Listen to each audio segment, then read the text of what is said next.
Assalamualaikum warahmatullahi wabarakatuh. Saya di sini akan mewawancari Masnya dengan usaha UMKM Toko Kelontong. Dari saya ada pertanyaan beberapa yang akan saya ajukan kepada Masnya.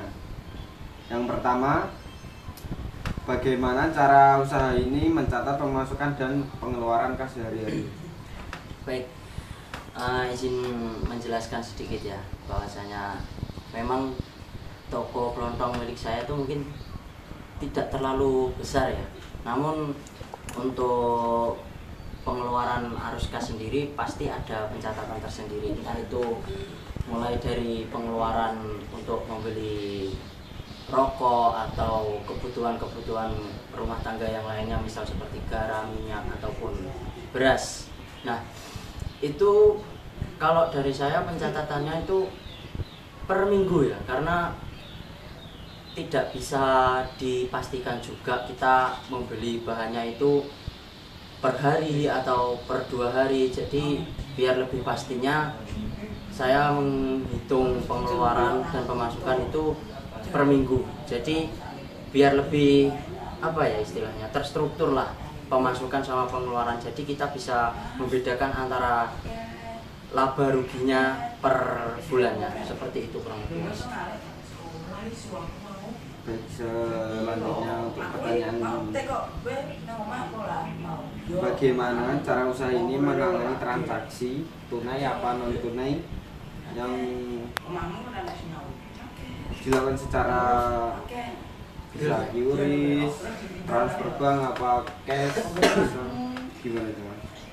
Kalau dari saya sendiri, ini kan toko bukan milik saya ya. Toko ini milik orang tua saya.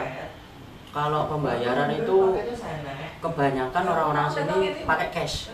Jadi di masyarakat kita, khususnya di tempat saya itu, kalau saya berlakukan cashless menggunakan QRIS atau transfer yang lainnya, itu masih ada pertimbangan lah. Jadi kalau keseharian transaksi itu pakai tunai. Tapi kalau semisal saya yang jaga atau teman-teman itu mau ke sini bayarnya pakai transfer bank, ke saya bisa. Seperti itu. Untuk pertanyaan langsung aja ya, pertanyaan selanjutnya. Siap. Untuk bagaimana pemilik usaha memastikan bahwa tidak ada kesalahan pencatatan? Kalau kesalahan pencatatan itu sudah, kalau menurut saya ya, selama saya berjualan kurang lebih hampir 10 tahun ini, kalau pencatatan arus kas itu sudah semestinya lah ada kekeliruan sedikit. Misal ada selisih beberapa puluh ribu atau beberapa belasan ribu, itu pasti.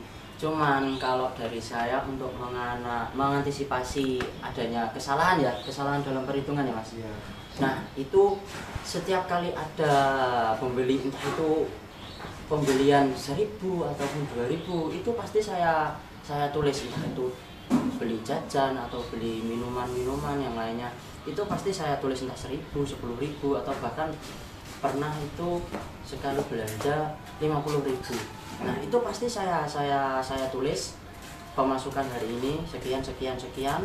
Nah, nanti kalau pada saat kita akan melakukan belanja keperluan warung, itu juga pengeluarannya berapa, itu saya tulis juga. Dan sebelum melakukan pengeluaran, itu pasti saya juga menghitung, maksudnya setiap kali belanja itu pengeluarannya berapa, saya kira-kira. Misal sekali belanja itu bisa sampai 500.000 ataupun 700.000. Nah, itu saya kira-kira terlebih dahulu, nanti biar tidak ada misperhitungan lah pada saat melakukan pengeluaran ataupun pembelanjaan barang-barang di warung. Seperti itu. Itu biasanya pemilik Masnya membedakan antara kas pribadi sama kas milik usaha kelontong Anda? Oh, pasti. Kalau uang pribadi sama uang warung itu pasti saya sendirikan. Bahkan untuk uang untung ya, untuk uang untung itu nggak saya ambil dulu, nggak saya ambil untuk keperluan pribadi atau uang pribadi saya, tapi masih saya masukkan ke dalam arus kas warung. Jadi kalau semisal ada keperluan mendadak untuk warung, kebutuhan mendadak untuk warung, itu bisa saya masukkan ke dalam apa, keuntungannya itu bisa saya masukkan ke kebutuhan mendadak tersebut. Biasanya di dalam usaha Masnya itu ada kecurangan seperti kayak pencurian uang, apa kesalahan dalam pencatatan tersebut? Kalau ini, kalau pencatatan itu kurang lebih ya alhamdulillah itu tidak ada kesalahan lah. Cuman kalau ada kecurangan dari luar itu pastilah, karena kan kita juga tidak standby 24 jam di depan ya, itu pasti ada lah yang namanya kecurangan itu. Soalnya gini, saya juga pernah ya, tapi itu bukan uang saya, itu kejadiannya sudah beberapa bulan ke belakang, hampir setahun lah. Itu di sini kan saya menyediakan kotak amal ya, kotak amal untuk masjid. Nah itu pernah ada satu kejadian, kotak amal itu saya taruh di depan.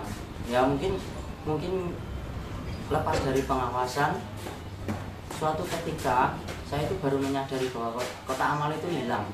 Namun ya kita tidak bisa tahu lah pelakunya itu siapa, oknumnya siapa. Yang jelas kalau hal-hal seperti itu sudah wajar lah, bukan hal yang bias lagi. Kalau biasanya kan Masnya itu kalau mengontrol dalam kas akibat kurangnya sistem yang baik kayak keteledoran apa gimana, itu kadang gimana Mas nanggep itu? Kayak ngelakuinnya gimana? Keteledoran dari saya? Iya. Oh, ya itu yang pasti dari segi catat pencatat lah ya. Karena gini, di setiap bisnis apapun bisnisnya, keteledoran itu sudah menjadi hal yang lumrah lah. Cuman kalau menurut saya ya diberlakukannya tadi seperti tadi. Kalau misal ada pemasukan berapapun pemasukannya, entah itu 500 rupiah sekalipun, kalau itu sudah masuk ke pemasukan atau pengeluaran, ya itu wajib kita tulis. Jadi untuk mengantisipasi adanya kekeliruan dalam penghitungan arus kas tersebut. Baik, sekiranya kayaknya sudah cukup Mas pertanyaan saya. Baik. Bisa. Terima kasih juga buat Masnya sudah menjawab semua pertanyaan dari saya untuk mewawancarai Masnya. Sekian dari saya. Assalamualaikum warahmatullahi wabarakatuh.